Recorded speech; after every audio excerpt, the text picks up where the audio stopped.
Right now, 10 major car brands are selling millions of vehicles at massive losses, practically giving them away for pennies on the dollar. While most people see headlines about a thriving auto industry, the reality behind closed dealership doors is brutal and desperate. Sales have plummeted 40% across these manufacturers in just 8 months, forcing them into fire sales that would have been unthinkable 2 years ago. Number 10. Toyota. Toyota's legendary hybrid strategy, once its unassailable crown jewel, has backfired in spectacular fashion. Internal reports I've obtained show they overestimated hybrid demand by a staggering 300% in key markets. Dealerships across North America are now drowning in unsold Prius and Camry hybrids, with some locations reporting inventory levels triple what they can reasonably move in 6 months.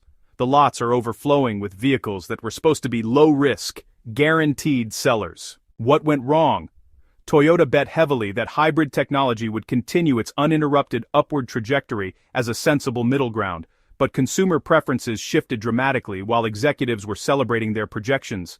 Customers were already moving in 2 different directions, either toward full electric vehicles for their technology and lower operating costs, or back toward traditional combustion engines due to persistent charging infrastructure concerns and lower upfront cost.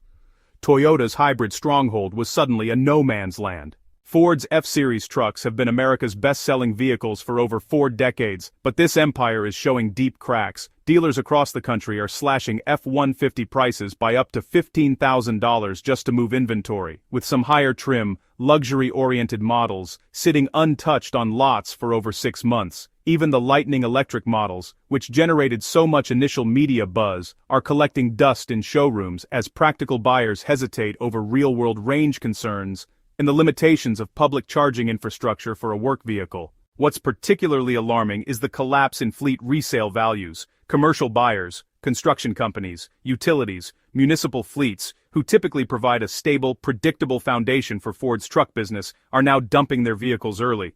The reason? Skyrocketing maintenance costs on newer, more complex models.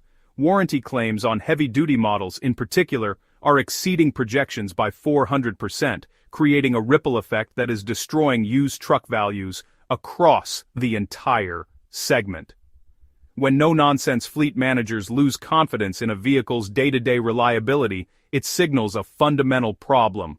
Behind Chevrolet's confident all-American marketing lies a software nightmare that is systematically destroying brand credibility. Multiple recent model years are affected by persistent glitchy infotainment system failures, screens going black, systems rebooting while driving, and features becoming unresponsive. Dealers are quietly shuffling these problematic units to auction houses to avoid dealing with increasingly angry customers. I've reviewed internal service records showing the same vehicles returning to the shop multiple times for identical issues, with technicians unable to implement permanent fixes. These chronic problems are bleeding dealer profits dry through warranty claims. Mid-tier crossovers like the Equinox and Blazer, which should be cash cows, are requiring expensive electronic repairs within their first year. This creates service department backlogs of months and legions of frustrated customers.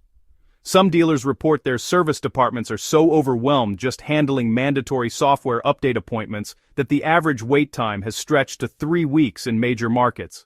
Honda is facing a silent but, honestly, pretty profound loyalty crisis among its core customer base. Longtime buyers who once automatically replaced their Civic or Accord with a newer model every 5 years are now hesitating. They're caught between Honda's traditional reputation for reliability and a growing concern that the brand has, well, fallen behind technologically.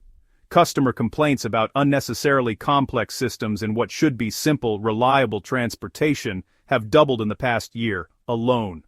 Owners are frustrated by finicky touch-sensitive controls and multi-step menus for basic functions that were once just simple knobs and buttons. The resale value collapse for these former bestsellers is sending shockwaves through the industry. Accord and Civic values are dropping faster than anticipated as electric vehicles gain market share. 3-year-old models are now fetching 15 to 20% less than their projected residual values. Used car lots are flooded with recent low-mileage Honda models that nobody wants, and lease return volumes are exceeding dealer capacity to process and refurbish them. Nissan has reverted to desperate survival mode incentive programs that, honestly, signal some profound trouble beneath the surface. Lease specials and cashback offers reminiscent of their pre-bankruptcy era are appearing nationwide, with some models available for literally hundreds of dollars below dealer invoice cost. These dealer financing deals barely cover the manufacturing expense, creating a situation where Nissan is essentially paying people to take their vehicles just to keep the factories running and market share numbers, at least semi-respectable. Inventory loads are doubling despite completely flat consumer demand. Dealers are being forced by corporate to accept shipment allocations they have little hope of selling, creating a cascade of off-site storage costs that eat into already thin profit margins. One multi-brand dealer group executive said, "We're running out of places to put these cars. We've rented 3 overflow lots, and they're all full." The situation is so dire that many dealers are now selling cars at cost just to avoid monthly storage penalties from Nissan. Volkswagen's ambitious multi-billion-dollar bet on its ID electric vehicle lineup has become a global disaster. Shipping ports and dealer lots across Europe and North America are clogged with unsold ID4 and ID5 models. These cars are just not moving. Chronic software issues have delayed deliveries for months and frustrated early adopters, creating a word-of-mouth nightmare for a brand that staked its entire future on electric mobility. Hyundai's reign as the undisputed value king is ending abruptly. Dealers are now cutting deep into already razor-thin margins to maintain seemingly competitive pricing, exposing the unsustainable mathematics behind Hyundai's decade-long aggressive growth strategy. Rising quality issues are triggering expensive warranty repairs that eat further into profitability, creating a bizarre situation where, honestly, some dealers now make more money from financing and insurance kickbacks than from selling the vehicles themselves. Tesla is facing a self-inflicted trade-in tsunami that is flooding the market with used inventory and destabilizing its own pricing architecture. A culture of frequent upgrades, fueled by Elon Musk's constant rollout of new features and models, has created a massive, growing supply of used vehicles. These devalued trade-ins are now sitting unsold on third-party lots and in Tesla's own inventory, creating a ripple effect that is destroying resale values across the entire electric vehicle sector. BMW is facing depreciation rates that are now outpacing its key German rivals. The once bulletproof 3 Series and X3 or X5 models are losing value faster than their Mercedes-Benz and Audi equivalents, with lease return values falling below projected residuals by, honestly, pretty alarming margins. This has severely damaged BMW's traditionally strong and profitable certified pre-owned program. Many dealers now report certified pre-owned vehicles sitting unsold for more than 90 days, even with aggressive pricing. The backlash against BMW's subscription features has, actively destroyed the resale appeal of newer models. Consumer resentment over the prospect of paying a monthly fee to unlock hardware like heated seats, already installed in the car, has created a toxic reputation in the savvy used market. Informed used car buyers are now actively avoiding models with subscription requirements, creating a kind of bizarre two-tier market.